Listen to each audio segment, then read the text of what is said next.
Imagina você, uma pessoa irrepreensível, íntegro, reto, temente a Deus e desvia-se do mal. Uma pessoa muito rica e com uma família incrível. E de repente tudo se transformar em destruição e ruína. O que você faria? Pois é, o nome dele é Jó. Ele era íntegro e reto, temia a Deus e desviava-se do mal. O mais rico do seu tempo. Homem igual não existia na terra, mas em questão de pouco tempo ele perdeu absolutamente tudo. Os bois, as ovelhas, os camelos, as jumentas, os servos e um golpe devastador. Todos os seus 10 filhos de uma única vez e, para piorar, uma enfermidade terrível e humilhante assolou todo o seu corpo, da sola dos pés ao alto da cabeça. Mas por que um homem tão bom sofreu tanto? E hoje você vai descobrir o que Deus realmente quis revelar para Jó no meio daquela tempestade. Uma revelação que vai muito além de uma simples provação. E se você é novo aqui no canal, já aproveita para se inscrever, deixa o seu joinha para ajudar a nossa comunidade a crescer e comenta aqui abaixo o que a história de Jó te inspira a enfrentar no seu dia a dia. Prepara o seu coração, porque a jornada de hoje vai ser profunda. Vem comigo! Para entender a dimensão do que aconteceu, precisamos primeiro nos situar no tempo e no espaço. A Bíblia diz que Jó habitava na terra de Uz. Mas onde ficava esse lugar? Muitos historiadores, arqueólogos e teólogos associam Uz à região que se estendia ao sul de Edom até o norte da Península Arábica, uma área muito conectada aos territórios dos caldeus e dos sabeus. O livro de Jó, considerado por muitos eruditos como o livro mais antigo de toda a Bíblia. Jó provavelmente viveu na época dos patriarcas, como Abraão, Isaque e Jacó. Não havia templos, não havia a lei de Moisés ainda, e a adoração era feita em altares de pedras pela própria família. Viver em Uz significava estar no coração das grandes rotas comerciais do mundo antigo. Era uma terra rica, cercada por pastagens verdejantes e desertos áridos. E ali, Jó não era apenas um homem religioso. Ele era uma espécie de príncipe tribal, um juiz respeitado que se assentava às portas das cidades para defender as viúvas e os órfãos. Ele era o homem mais rico e influente de todo o Oriente. Para você ter uma ideia, convertendo o seu rebanho, servos para os dias de hoje, Jó seria o equivalente a um bilionário moderno, dono de um império agropecuário gigantesco. Mas o livro de Jó nos revela um segredo fascinante. O que causou a ruína de Jó não começou na terra, começou no céu. E o próprio Jó passou a vida toda sem saber disso. O texto abre as cortinas do mundo espiritual e nos mostra uma assembleia celestial. Os seres angelicais se apresentam diante de Deus e entre eles surge o adversário, o acusador, e um diálogo impressionante. O próprio Deus exalta a fidelidade de Jó, dizendo: reparou no meu servo Jó? Ninguém na terra é como ele. Mas o acusador rebate com um argumento cínico que ataca o coração da natureza humana. Ele diz, em outras palavras: claro que Jó te obedece. Tu o cercaste de bens e ele é rico, saudável e protegido. Tira tudo o que ele tem e verás se ele não blasfema contra ti na tua face. Aqui está o cerne do livro de Jó. O debate não é sobre o pecado de Jó, mas sobre a motivação do amor humano por Deus. É possível amar a Deus pelo que Ele é e não pelo que Ele dá? Deus aceita o desafio e permite que o adversário toque nos bens e depois na saúde de Jó, impondo um único limite: poupar a sua vida. O que se segue é uma sequência de tragédia e efeito dominó.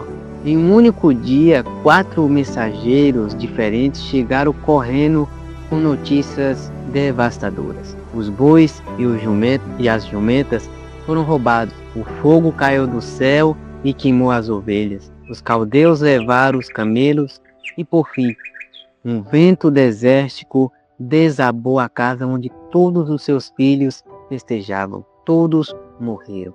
A reação inicial de Jó quebrou as expectativas do inferno. Ele rasga o manto, raspa a cabeça em sinal de luto, cai de joelho e adora. E dele a frase eterna: Nu saí do ventre de minha mãe, e nu voltarei. O Senhor o deu e o Senhor tomou.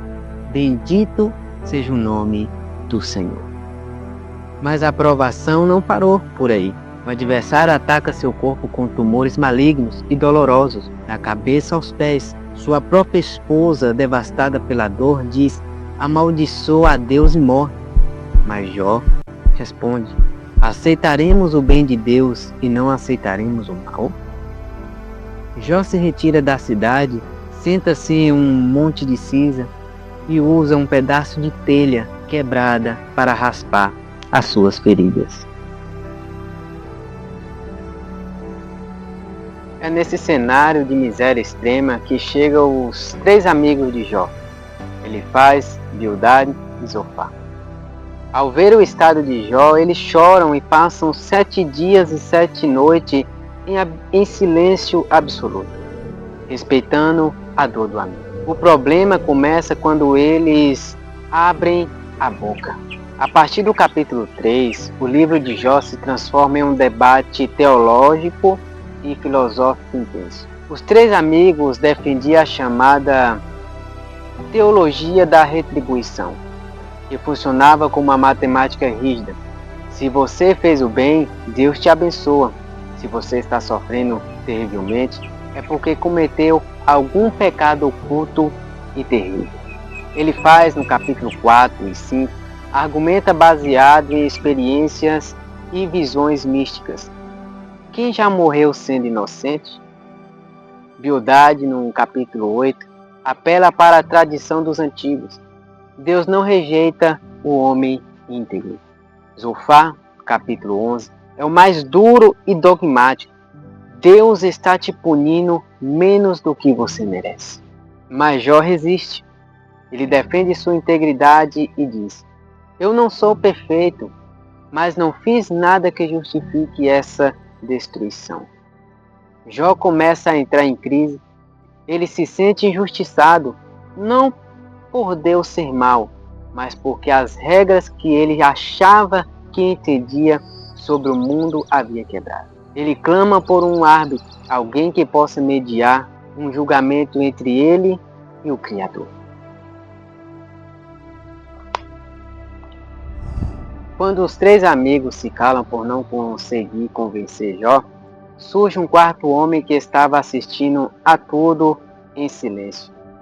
O nome dele é Eliú, o mais jovem de todos. Eliú traz uma perspectiva diferente.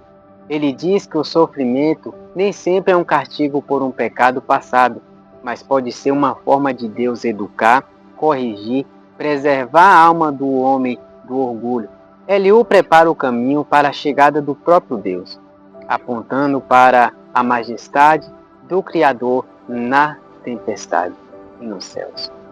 Então o céu escurece, um redemoinho violento se forma, e de dentro do turbilhão a voz do próprio Deus finalmente ecoa. Mas Deus não responde às perguntas de Jó. Em vez disso, ele faz mais de 70 perguntas sobre a criação. Deus começa a falar sobre a arquitetura da terra, sobre o controle das marés, sobre como ele alimenta os filhotes dos corvos e das autoridades da vida selvagem. E Deus desafia Jó a olhar para as duas criaturas misteriosas e assustadoras. O Belmonte, no capítulo 40, uma criatura terrestre colossal. E o Leviatã, no capítulo 41, um monstro marinho indomável, coberto de escamas intransponíveis. O que Deus estava dizendo com isso? Ele estava mostrando que o Leviatã é forte demais para o homem controlar, mas para Deus é apenas uma criatura. Se o homem não consegue dominar sequer as criaturas ferozes da própria terra, como pode querer governar, julgar ou compreender a justiça do Deus que governa o cosmos?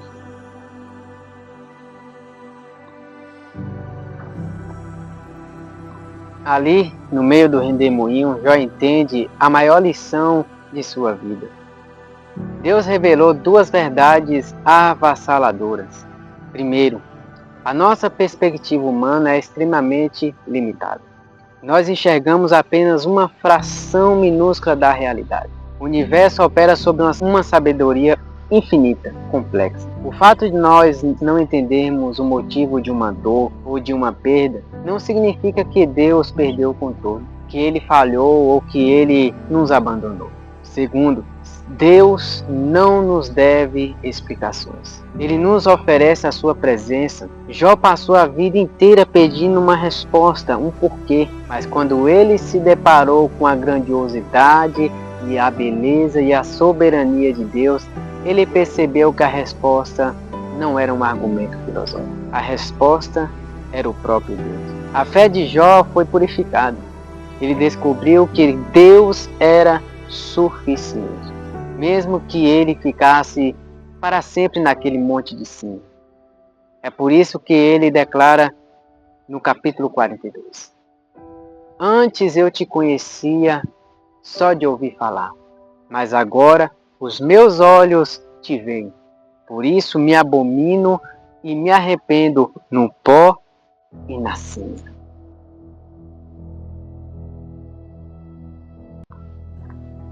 O desfecho do livro de Jó é de tirar o fôlego. Deus repreende severamente os 3 amigos de Jó por não terem falado o que era reto a respeito dele. E Deus dá uma ordem. Eles deveriam oferecer sacrifício. E Jó deveria orar por eles. Preste atenção nisso. A virada na vida de Jó não aconteceu quando ele clamou, mas aconteceu quando ele intercedia por aqueles que o havia julgado e magoado profundamente no momento de sua maior dor. Quando Jó liberou perdão e orou por seus amigos, a Bíblia diz que o Senhor tirou o cativeiro de Jó e mudou a sua sorte. Deus restituiu tudo o que Jó havia perdido e em dobro.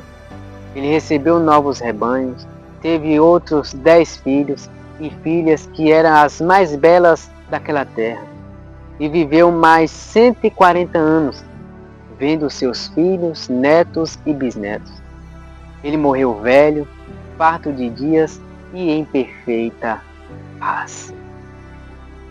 A história de Jó não é um conto sobre a perda, é um manifesto sobre a confiança cega e inabalável. Os dias de cinza e de dor na nossa vida não são o capítulo final. Eles são, muitas vezes, o território doloroso onde a nossa fé superficial, aquela fé de ouvir falar, é esmagada para dar lugar a uma experiência real, madura e inabalável com o Criador. Se você está passando por um deserto hoje, lembre-se, Deus ainda está no controle, mesmo quando Ele parece em silêncio dentro do redemoinho. E você? O que a história de Jó te ensina sobre resiliência e paciência no seu dia a dia? Deixe o seu comentário aqui embaixo. Eu faço questão de ler e responder a vocês. Se esse vídeo falou com você, não saia sem deixar o seu like. Verifique se a sua inscrição no canal está ativa e ative o sininho para não perder os próximos. Muito obrigado pela sua audiência. Fique com Deus e até o próximo vídeo. Deus abençoe.